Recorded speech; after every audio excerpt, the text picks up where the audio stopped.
rigole parce que je vois bien quelqu'un créer un compte. Je m'avais dessus. Mais arrête, fils de pute! Tête d'homme, aujourd'hui ça va pas se passer comme ça. Alors, je peux tout expliquer. Il se trouve que ces 3 derniers mois, c'était assez compliqué. J'avais beaucoup de choses à faire hors YouTube. J'avais beaucoup de boulot. Enfin, j'ai pas eu le temps pour les vidéos YouTube. C'était compliqué. Ouais, non, j'ai pas d'excuses. En fait. Enfin, si, c'est vrai ce que je viens de dire. J'ai eu beaucoup de choses dans ma vie récemment. Enfin, rien de grave, hein, je m'en sors. Mais entre nous, on approche bientôt des 1000 vidéos sur la chaîne. Et jusqu'à présent, je sortais 10 000 vidéos à la seconde auxquelles je travaillais avec toute mon âme. J'ai mis toute mon âme dans les vidéos que j'ai faites. Autant d'âme que mon jeu sur Splatoon, vous voyez. J'ai 2000 heures sur le jeu, ça n'a aucun sens. Que finalement, une petite pause après tant d'années de travail n'était pas méritée. Ces 3 derniers mois, c'était tout sauf une pause. J'ai remarqué un truc assez intéressant et je voulais vous remercier pour ça. Malgré ma semi-absence durant ces 3 derniers mois, parce que j'ai fait quelques trucs mais j'étais clairement moins actif, et ben du coup mes statistiques n'ont pas bougé. C'est à dire que avant cette période et là tout de suite ça n'a pas bougé, même ça continue à augmenter. On a atteint les 1400 abonnés alors que je faisais pour ainsi dire rien. Que je voulais vous remercier. C'est dû au fait que j'ai produit plein de vidéos, notamment les reviews nerfs. Ce sont des vidéos qui peuvent être regardées n'importe quand, même 20 ans après, tu vois. Au final, hein, c'était 3 mois d'absence, non strictement rien changé à la chaîne YouTube. Je vous entends parler, Ah, vous en foutez de ma vie?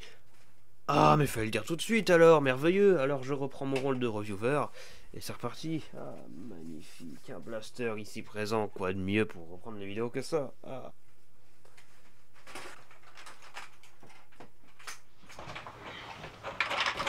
Salut à tous, c'est Venaim. Aujourd'hui on se retrouve pour la review du Xshot Crusher 2022 édition. Et oui, jusqu'à présent ce blaster était blanc, sauf qu'en 2022 Xshot ont pris la décision de prendre tous leurs blasters blancs et de les mettre en rouge. Donc ce blaster est devenu rouge et tous les autres blasters de la gamme sont devenus rouges également. Voici donc le Xshot Crusher 2022 édition. C'est un blaster assez spécial puisqu'il s'agit d'un minigun, certes, mais mécanique.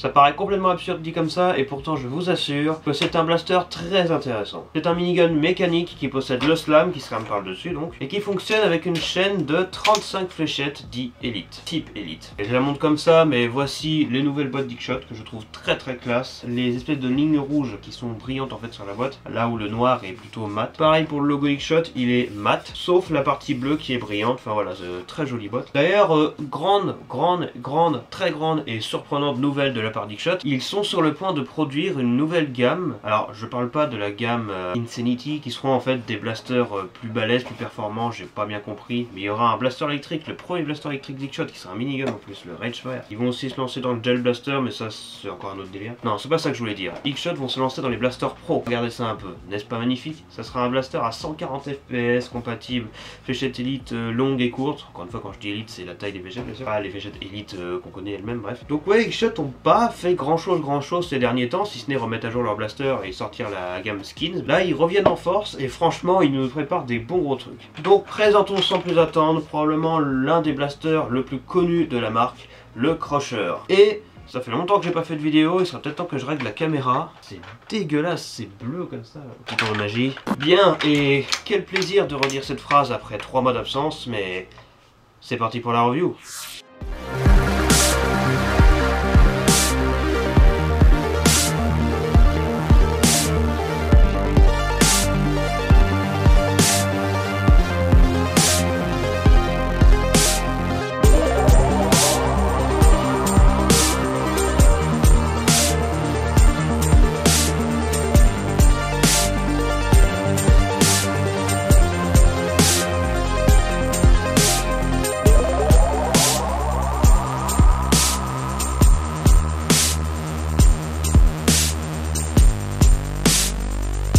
Sont inclus avec ce blaster une chaîne de 35 fléchettes Elite plus 48 fléchettes Elite Xshot XL.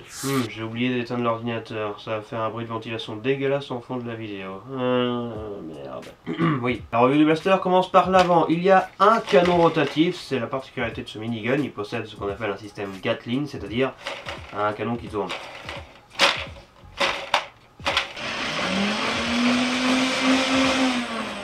La différence, c'est qu'ici nous avons un blaster mécanique. Ce canon tourne donc automatiquement dès lors que l'on tire grâce à un système relié au piston, au système habituel qui propulse les fléchettes avec un ressort. Une espèce de système vient s'enclencher à l'avant du blaster en même temps grâce au choc du tir et provoquer une rotation temporaire comme ça du canon.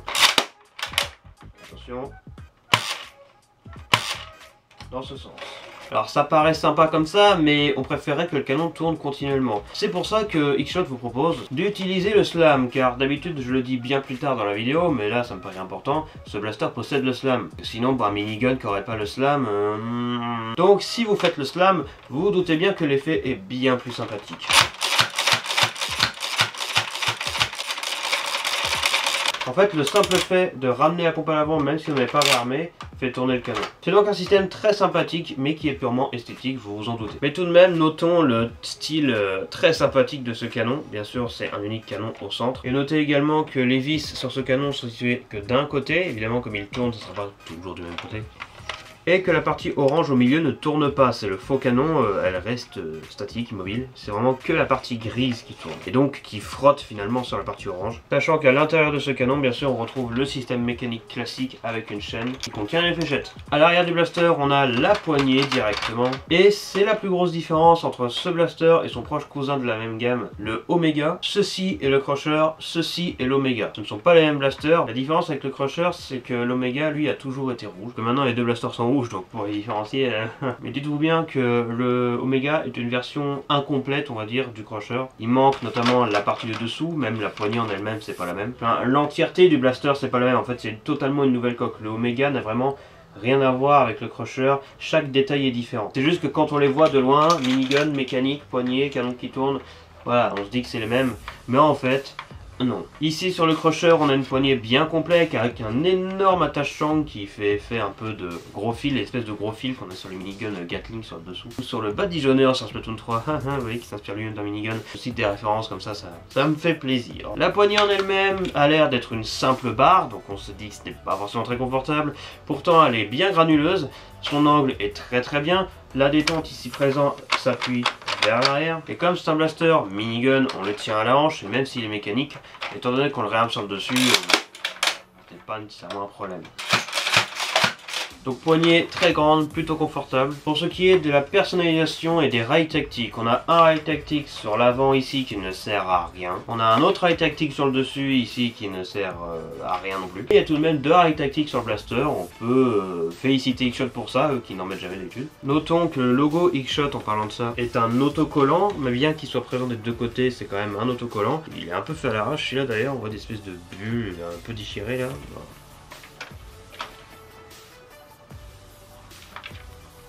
Pour ce qui est des attaches-sangles, si on compte ceci comme étant un immense attache-sangle, ça nous en fait un là. On a un vrai, cette fois, attache-sangle sur le dessus à l'avant et sur le dessus à l'arrière. Et je viens d'inverser l'avant et l'arrière. J'ai beaucoup bu d'alcool ces derniers temps, vous savez. Non, c'est pas vrai, buvez pas d'alcool, buvez pas cette connerie là. Voilà. Ouais, on fait de la prévention contre l'alcool dans une vidéo nerf, ça n'a rien à voir. Il y a un dernier attache-sangle ici à l'avant, et plus sur le dessous cette fois. Celui-ci, je ne sais pas trop à quoi il va servir, même ça hein, d'ailleurs. Par contre, les deux là, ouais, ça me fait très plaisir. Si vous avez une sangle, il n'y en a pas fourni avec.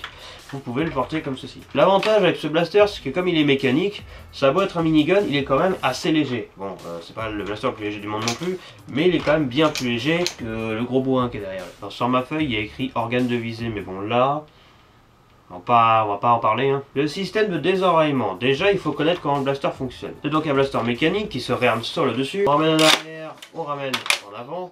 La course est assez courte et il y a une espèce de gros clic à l'arrière. Et on tire. A l'intérieur, ce qui relie les deux parties, c'est une barre en acier, donc vous pouvez y aller, c'est relativement solide. Notez que la partie sur le dessus ici ne tourne pas vraiment, juste elle bloque. Pour qu'elle tourne, il faut forcer en fait, ça fait une espèce de clic. Ça ne sert à rien, ceci dit, ce n'est qu'un bout de plastique. Pour continuer sur le système, la pression de son détente est relativement normale. Ce blaster possède donc le slam, et notez que lorsque vous réarmez le blaster en voulant faire le slam, le blaster tire lorsque la pompe est à l'arrière et non à l'avant. Exemple. Le blaster vient de tirer et le canon a tourné. Donc assez intéressant de constater que le blaster tire en slam lorsqu'on ramène en arrière et non en avant. Ce qui fait que, comme ce n'est pas en avant, vous pouvez tirer quasiment instantanément. Je veux dire, il y a un mec qui arrive, hop là, il est mort. C'est un avantage qu'on avait vu également avec le Last Stand de X-Shot Skins, également cette particularité, c'est un fusil à pompe, et lorsqu'on fait le slam, ça tire, qu'on ramène en arrière. C'est un peu une spécialité d'X-Shot ça. Ce blaster possède donc une chaîne de 35 fléchettes. Vous la recevez en morceaux, il faut la monter. Les tubes qui contiennent les fléchettes sont reliés par des espèces de crochets en plastique, auxquels si vous le tordez, vous pouvez le détacher. Bon bah j'en ai détaché 3. Et globalement quand vous recevez le blaster, ils sont comme ça, ils sont vraiment en morceaux les chaînes. Et il faut la monter, donc il faut attacher un par un les morceaux entre eux. C'est assez complexe mais globalement il faut retenir que le petit rentre dans le grand. Et on constate des espèces de dents, une en haut, une en bas, qu'il faut encastrer là pour que ça rentre entre les deux crochets. Donc il faut avoir un peu de la main d'œuvre mais globalement on met une partie d'un côté, une partie de l'autre comme ça et ensuite on tourne.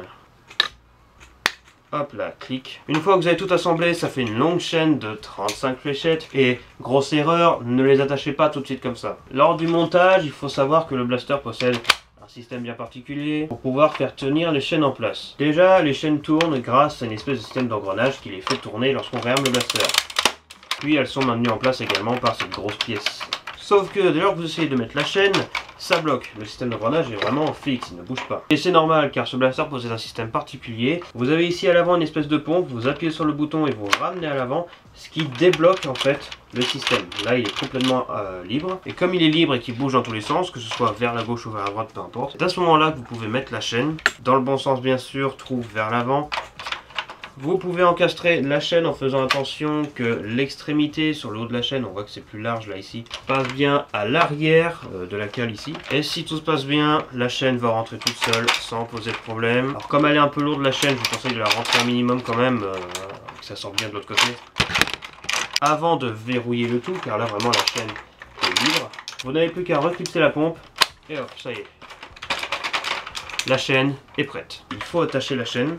Donc en principe, si vous avez monté la chaîne, vous avez compris comment ça fonctionne. Alors comme elle est montée, c'est vrai que c'est un peu plus compliqué de la tordre. Mais globalement, avec un petit coup de main, bon, ne faites pas ça en partie. En principe, en partie, c'est déjà monté. Et oui, vous doutez bien que si vous avez plusieurs blasters, vous pouvez combiner les chaînes entre elles pour faire une immense chaîne. Hop là, c'est monté. Et je découvre au passage qu'il y a un rail tactique sur le dessous. Eh, il est assez long celui-là. On pourrait peut-être mettre un bipied.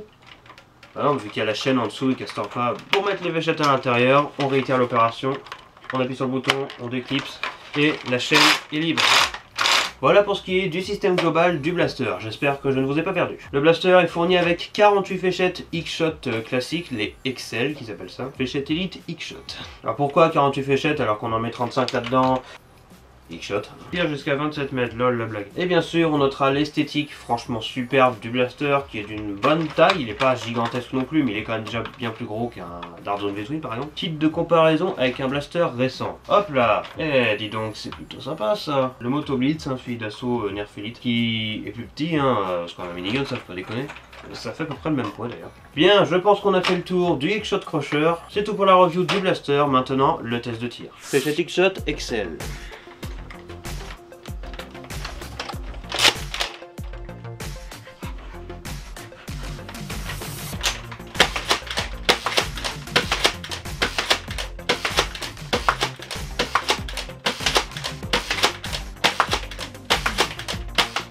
Tir plus rapide. Slam fire.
Analyse de tir, comment ça s'est passé? Eh bien écoutez, ça s'est très bien passé, le blaster tire franchement bien, la précision est correcte malgré que ce soit des Vegetic Shot classiques, réputés encore moins précises que les Elite standards.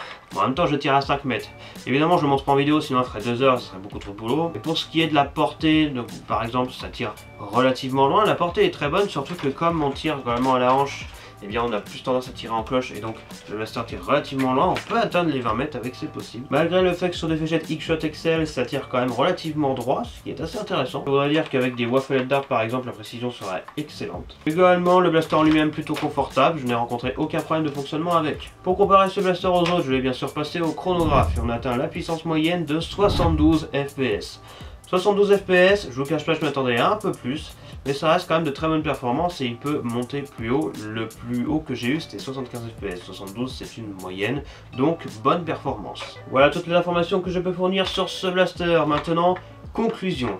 Et là clairement je suis très satisfait de ce blaster, ça fait un peu plus de 3 mois que je l'ai eu au moment où j'ai commencé à faire ma petite pause sur YouTube. Je dis ça et peut-être des gens ils regarderont la vidéo 3 ans après, mais plus sérieusement ce blaster est vraiment très bon, ça faisait longtemps que je voulais mettre la main dessus et au final je chope la nouvelle version, la version rouge. Alors il n'y a pas vraiment de différence avec l'ancienne version blanche, que vous ayez celui-ci ou le blanc, c'est la même chose. C'est une question d'esthétique, j'aime beaucoup la couleur rouge sur X-Shot, pourtant rouge n'est pas ma couleur préférée.